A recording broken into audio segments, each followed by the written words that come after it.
Back with Marty Biron. Marty, it's always easy to say a team stars led them to the Stanley Cup title, but history tells us it's often the lesser-known guys that can play some key roles. Chandler Stevenson, great example of that last year. He had 2 goals, 4 assists, and 12 penalty minutes in the 5-game Stanley Cup Final. So we want you to list it.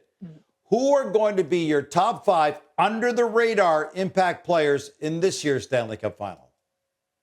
Yeah, I remember Max Talbot, right, scoring a couple of big goals in a Game 7, Ruslan Fedotenko with the Tampa Bay Lightning. So it's not always about offense, but I'm looking at these 5 guys under the radar kind of performances in the Stanley Cup Finals. So 5, I'm going with Corey Perry of the Oilers.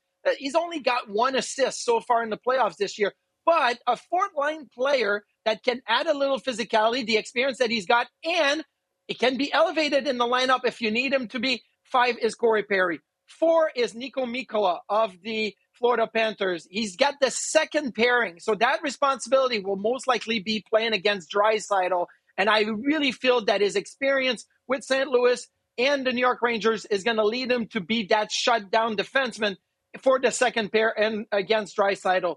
3, I'm looking at Vladimir Tarasenko. He's only got 3 goals, 3 assists, 6 points so far in the playoffs. But, hey, he's won a cup with St. Louis, and he always finds a way to score big goals at big moments. So the longer that series goes, the more of a threat Tarasenko gets for the Florida Panthers. And number 2, Adam Henrique. Okay, you got McDavid and you got Draisaitl down the middle, but that third-line center is always so important. And right now I feel like that is going to be Adam Henrique. And he's going to play against Lundell. And that matchup, if you win that depth matchup, the Oilers have a much better chance to be able to win the Stanley Cup. So number 2 is Adam Henrique. And number 1 is Brendan Montour. Some are going to say, well, Montour is not under the radar. He was almost a point a game 2 years ago for the Florida Panthers and had a great run to the finals last year. But he's not performed offensively as good as he's had in the past. So maybe for the Florida Panthers, this is the wake-up call that Montour needs. Puts up a ton of points,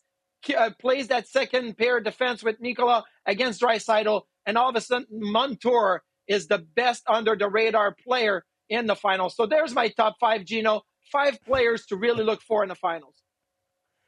Breaking news. This is the first time in the history of the list that you've come up with a top 5 list. It did not include a single goalie. So let me take it a step further.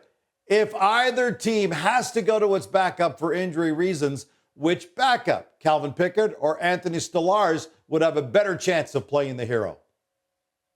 Okay, Stolarz, because he had a fantastic season. I think Pickard would go in, trying not to go out there and steal a game, but you don't want him to lose a game. I think Stolarz has the ability to win you a game. He is fantastic all year with the Florida Panthers backing up Sergei Bobrovsky. So if they have to go to Stolarz, I think the Florida Panthers are in a better position than the Oilers having to go with Calvin Pickard. But both starters better stay in net or that team's in trouble. By the way, the bettors are believers of Bobrovsky. He's got the 3rd best odds to win the Conn Smythe at plus 400. The only 2 players ahead of him, the favorite, Connor McDavid, and Bobrovsky's teammate, Sasha Barkov.